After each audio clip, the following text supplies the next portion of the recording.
आग लगी आकाश में, झरझर बरसे अंगार, संत ना होते जगत में तो जल मरता संसार। नमस्कार दर्शकों, मैं साक्षी ऐसे न्यूज़ चैनल में आप सभी का स्वागत करती हूँ। अभी हम बात कर रहे हैं एक सच्चे संत व समाज सुधारक संत रामपाल जी महाराज जी के बारे में, जिनसे जुड़ करके लाखों के तादाद में उनके अनुयायी उनकी दी गई शिक्षाओं पे चलते हुए दहेज मुक्त, नशा मुक्त, पाखंडवाद मुक्त, अंधविश्वास मुक्त, चोरी, जारी, ठगी, रिश्वतखोरी तथा मिलावटखोरी से मुक्त एक शुद्ध, स्वच्छ और सुंदर समाज का निर्माण कर रहे हैं। आज उन्हीं महान संत के 73वें अवतरण दिवस के उपलक्ष्य में हमारी टीम पहुंच चुकी है सतलोक आश्रम धनुषा नेपाल में, जहां पर संत रामपाल जी महाराज जी के सानिध्य में 3 दिवसीय विशाल भंडारा, सत्संग समारोह, रक्तदान शिविर, दहेज मुक्त विवाह तथा निःशुल्क नाम दीक्षा का आयोजन किया जा रहा है। अभी हम प्रवेश कर चुके हैं आश्रम के मेन गेट के अंदर, जहां पर 2 गेट की व्यवस्था की गई है, एक महिलाओं के लिए तथा दूसरा गेट पुरुषों के लिए। आश्रम के अंदर एक मुख्य बात यह है कि यहाँ पे सिक्योरिटी गार्ड की भी बहुत अच्छी व्यवस्था की गई है, ताकि जो भी श्रद्धालु यहाँ पे आते हैं उन्हें पूरे अच्छी तरह से चेकिंग करके अंदर प्रवेश किया जाता है, ताकि आश्रम के अंदर किसी भी तरह का आपत्तिजनक सामान प्रवेश ना कर सके। अभी हम पहुँच चुके हैं प्रणाम स्थल के पास, जहाँ पर जो भी श्रद्धालु यहाँ पे आते हैं अपने गुरुदेव के फोटो के समक्ष झुक करके, लेट करके दंडवत प्रणाम करते हैं। आप देख सकते हैं यहाँ पे जो भी श्रद्धालु यहाँ पे आ रहे हैं अपने गुरु के फोटो के समक्ष झुक करके प्रणाम कर रहे हैं। अभी हम पहुँच चुके हैं जूता घर के बाहर, जहाँ पर जितने भी श्रद्धालु यहाँ पे पहुँचते हैं उनके जूता चप्पल की बहुत ही अच्छे तरीके से यहाँ पे व्यवस्थित तरीके से यहाँ पे जूता चप्पल की रखवाली की जाती है। आप देख सकते हैं यहाँ पे बहुत सारे झोले टंगे हुए हैं। इतनी बड़ी संख्या में यहाँ पे श्रद्धालुओं के पहुँचने के बावजूद भी यहाँ पर जूता घर में उनके सामान की रखवाली बहुत ही अच्छे तरीके से की जाती है। किसी का भी कोई जूता चप्पल यहाँ पे गुम नहीं होता है। अभी हम पहुँच चुके हैं आश्रम के मेन पंडाल के बाहर, जहाँ पर लगातार श्रद्धालुओं की भीड़ बढ़ती जा रही है, लेकिन श्रद्धालुओं की भीड़ काफ़ी बढ़ने के बावजूद भी यहाँ पे व्यवस्था काफ़ी मजबूत है। पंडाल के अंदर आप देख सकते हैं यहाँ पे एक तरफ माइयों का पंडाल है तथा दूसरी तरफ भगत भाइयों का पंडाल है। यहाँ पे रस्सी से 2 भागों में पंडाल को बांटा गया है, ताकि किसी भी तरह की भक्तों को और माताओं बहनों को असुविधा ना हो।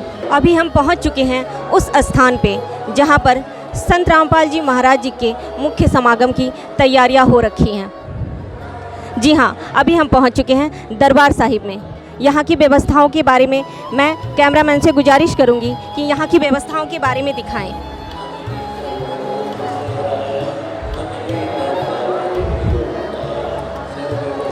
आप यहाँ की व्यवस्थाओं को देख सकते हैं, कितना सुंदर नज़ारा है यहाँ का। ऐसा लग रहा है मानो हम स्वर्ग में पहुँच चुके हैं, बहुत ही खूबसूरत। अभी हमारे साथ जुड़ चुके हैं आश्रम के मेन सेवादार, जो यहाँ के मुख्य सेवादार हैं। उनसे मिलकर जानते हैं यहाँ की व्यवस्थाओं के बारे में। नमस्कार भैया। जी नमस्कार। क्या आप यहाँ की व्यवस्थाओं के बारे में हमारे दर्शकों को कुछ बता सकते हैं? जी ज़रूर। ये जो आज धनुषा नेपाल में जो संत रामपाल जी महाराज जी का ये जो समागम हो रहा है, मैं आपको बताना चाहूँगा कि ये हमारे गुरुदेव संत रामपाल जी महाराज जी का 73वां अवतरण दिवस है। उसी के उपलक्ष्य में ये 3 दिवसीय जो है विशाल समागम का कल जो है आयोजन किया गया था। आज इसका दूसरा दिन है, ठीक है। और आज दूसरे दिन इस समागम में गुरु जी की दया से बहुत सारे ऐसे कार्यक्रम किए जाने हैं जो इस प्रकार से हैं, जैसे दहेज मुक्त रमैनी, जिसको संत की भाषा में रमैनी कहा जाता है। नॉर्मली हम लोग उसको विवाह के नाम से जानते हैं, जिसमें किसी प्रकार का कोई लेन देन नहीं है। उसके बाद ब्लड डोनेशन है, ठीक है। और भी बहुत सारे ऐसे कार्यक्रम आज किए जाएंगे। ये मैं आपको बता दूं कि ये संत रामपाल जी महाराज जी जो है, इनका संबंध हरियाणा से है, हरियाणा से बिलोंग करते हैं। लेकिन इनके अद्वितीय ज्ञान के कारण केवल देश में ही नहीं बल्कि विदेशों में भी इनका ज्ञान पहुंच रहा है, और श्रद्धालु सदग्रंथों को पढ़ के संत रामपाल जी महाराज जी से आज नाम ले रहे हैं और उनसे जुड़ रहे हैं। जी इस समागम के बारे में प्रदर्शनी लगाई गई हैं। इस समागम को किस उपलक्ष्य में रखा गया है, इससे रिलेटिव बहुत सारी फ़ोटोज यहाँ पे प्रदर्शनी स्थल में रखी गई हैं। अभी हम पहुँच चुके हैं प्रदर्शनी स्थल के अंदर। यहाँ पे एक सेवादार हमारे साथ जुड़ चुके हैं। चलिए उनके साथ जानते हैं कि यहाँ की व्यवस्थाओं के बारे में हमें हमारे दर्शकों को बताएं कि यहाँ पे किस तरह की व्यवस्थाएं की गई हैं। नमस्कार भैया। सत साहिब, क्या आप बता सकते हैं यहाँ पे किस उपलक्ष्य में ये प्रदर्शनी लगाई गई हैं? यहाँ पे बड़े बड़े पोस्टर लगे हुए हैं, किस उपलक्ष्य में ये समागम रखा गया है? इन पोस्टरों का क्या मैसेज है हमारी दर्शकों को, आप इसके बारे में कुछ बताइए। देखिए, ये संत रामपाल जी महाराज के 73वें अवतरण दिवस के उपलक्ष्य में ये सारा कार्यक्रम हो रहा है, जिसमें यहाँ पर प्रदर्शनी लगाई गई है। इस प्रदर्शनी के माध्यम से जनता को यह बताना है कि संत रामपाल जी महाराज ने इस समाज पर क्या क्या उपकार कर रखे हैं। और संत रामपाल जी महाराज जो आज हमारे बीच उपस्थित हैं, वो कोई आम संत नहीं हैं। वो उनके आज के बारे में अनेक भविष्यवक्ताओं ने भविष्यवाणियाँ की है, और अनेक जो हमारे प्राचीन जितने भी संत हैं, ऋषि हैं, वो लोग भी संत रामपाल जी महाराज के बारे में अपने वाणियों में लिख कर गए हैं। उसका नमूना आप यहाँ पर देख सकते हैं। ये कैमरामैन से रिक्वेस्ट करेंगे, यहाँ पर जैसे लिखा गया है एक गरीबदास जी महाराज की वाणी कि उत्तर दक्षिण पूरब पश्चिम फिरता दाने दाने नू सर्वकला सतगुरु साहिब की हरि आए हरियाणे नू।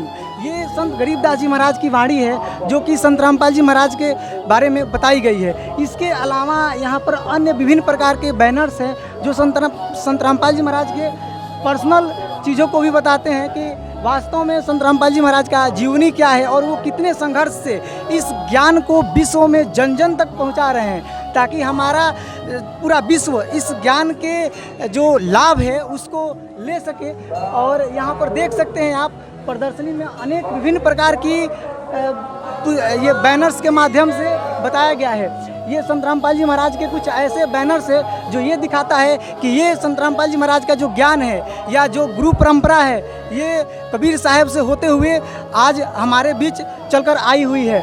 ये एक बैनर आप देख सकते हैं यहाँ पर, जहाँ पर संत रामपाल जी महाराज को उनके गुरु जी यानी कि हमारे दादा गुरु जी स्वामी रामदेवानंद जी गुरु महाराज यहाँ उनको आशीर्वाद दे रहे हैं और नाम दीक्षा देने की आदेश दे रहे हैं। ये बैनर में दिखाया गया है। आगे संत रामपाल जी महाराज के कुछ शुरुआती जीवन के बारे में दिखाया गया है, जिसमें संत रामपाल जी महाराज इस ज्ञान को कहाँ से उठाए और आज पूरे विश्व में कैसे पहुँचा रहे हैं। ये कुछ प्राचीन फोटोज हैं, इस पर आप देख सकते हैं। ये यहाँ पर ऊपर लिखा भी गया है कि 1994 से 1998 तक घर घर जो सत्संग और पाठ करते थे गुरुजी हमारे, उसका ये कुछ पिक्चर्स हैं।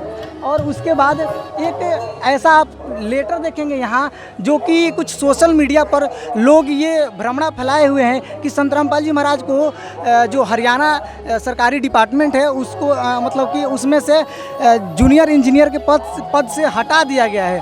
यहाँ आप डायरेक्ट देख सकते हैं, यहाँ रिज़ाइन लेटर है हमारे गुरुजी का, जो कि वो अपने से ये एक्सेप्टेड, यहाँ पर डेट भी है कि 16/5/2000 को ये वहाँ पर स्वीकार किया गया है उस दिन कि संत रामपाल जी महाराज ने अपने नौकरी को त्याग कर और फिर इस ज्ञान को पूरे विश्व में फैलाने के लिए आए हुए हैं। यहाँ आगे कुछ बैनर्स है जिसमें उनके दीक्षा से लेकर और पूरे जीवनी वर्णित है। आप देख सकते हैं यहाँ पुराने आश्रमों के बारे में भी वर्णित है।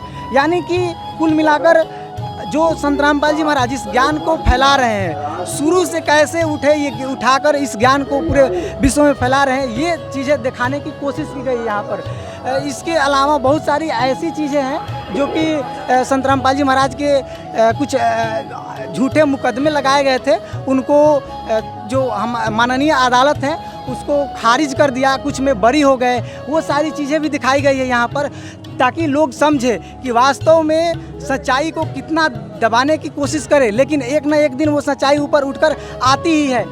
संत रामपाल जी महाराज से रिलेटेड न्यूज या जो भी वेदों के प्रमाण हो गए, सब कुछ दिखाया गया है। इसको देखने के बाद कोई भी एक समझदार व्यक्ति जो होंगे, उनके मन में किसी प्रकार का शंका या कुछ ऐसी चीज़ें नहीं आ सकती, क्योंकि जो भी चीज़ें यहाँ फोटोज में दिखाई गई है वो प्रमाण सहित दिखाई गई है। विभिन्न प्रकार की अखबार का कटिंग है, किस डेट में कटिंग है वो भी दिखाया गया है।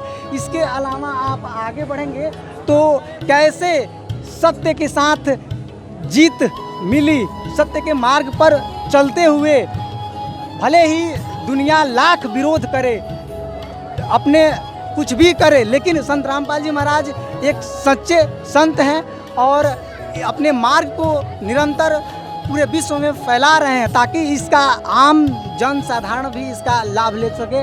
इसी के कड़ी में आगे यहाँ गुरुजी का कुछ ये फोटोज हैं जो कि शुरुआती दौर का है कि कैसे संत रामपाल जी महाराज इस ज्ञान को आगे बढ़ाते हुए, और इन फोटोज के माध्यम से ये देख सकते हैं कि ये ज्ञान को पीछे कई सालों से संघर्ष के उपरांत इस मुकाम पर गुरुदेव हमारे ला रखे हैं। यहाँ आगे देखिए, यहाँ कुछ फोटोज हैं जो भी पुराने तथ्यों को उजागर करते हैं कि कई सालों का मेहनत इन फोटोज में छुपा हुआ है।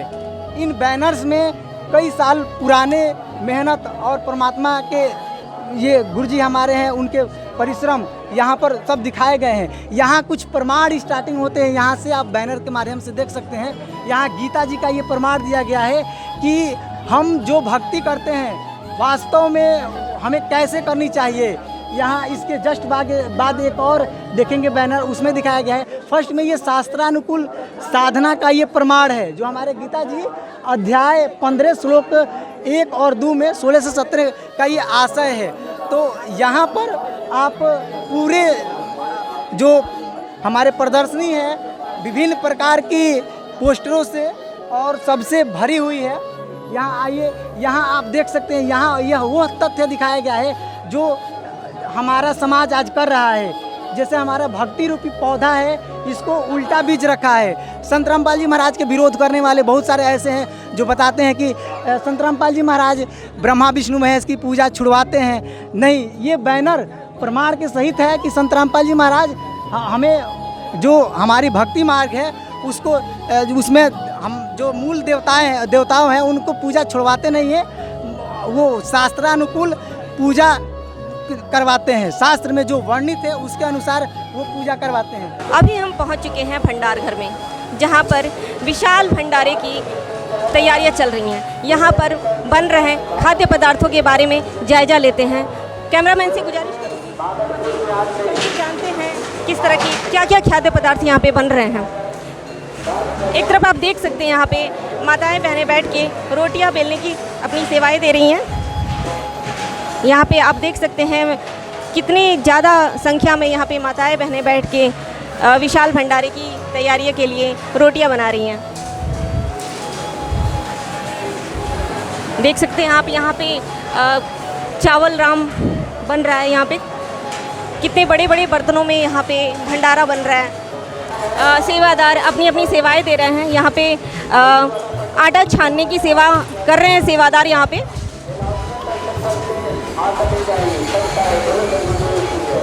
यहाँ पे बहुत ही बड़े बड़े बर्तनों में सब्जियों को काट करके रखा गया है। यहाँ पे तरह तरह की सब्जियां यहाँ पे काट करके रखी गई हैं। एक तरफ से बड़े से कढ़ाई में यहाँ पे सब्जी बन रही है, उबल रही है सब्जी यहाँ पे। सच में ये बहुत ही मनमोहक नज़ारा है। यहाँ के देख के लग रहा है कि सच में विशाल भंडारा ऐसे ही नाम नहीं दिया गया है। इस भंडारे की व्यवस्थाओं को देख के लग रहा है यहाँ पे सच में ये बहुत ही अद्भुत नज़ारा है यहाँ का। सच में इसे विशाल भंडारा का नाम देना कोई बच्चों का खेल नहीं है। अभी हम भंडारा जहाँ पे वितरण होता है, सारे भगत श्रद्धालु जहाँ पे बैठ करके भंडारा ग्रहण करते हैं, उस स्थान पे पहुँच चुके हैं। आप देख सकते हैं यहाँ पे एक तरफ भगत भाई जो हैं वो अलग भंडारा कर रहे हैं और माताओं और बहनों का उधर अलग लाइन लगा हुआ है भंडारे के लिए। आप देख सकते हैं यहाँ पे कितनी अच्छी व्यवस्थाएं हैं यहाँ की। हर चीज़ बहुत ही अच्छे से व्यवस्थित तरीक़ा से यहाँ पे किया गया है। बहुत ही अच्छा लग रहा है यहाँ पे देख के कि किसी भी तरह की कोई भी असुविधा माताओं बहनों को ना हो यहाँ पे, इसलिए हर चीज़ की अलग अलग व्यवस्थाएं की गई हैं।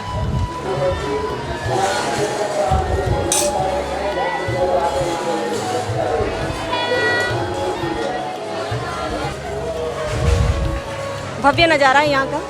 सारे श्रद्धालु बैठ कर के भंडारा ग्रहण कर रहे हैं यहाँ पे।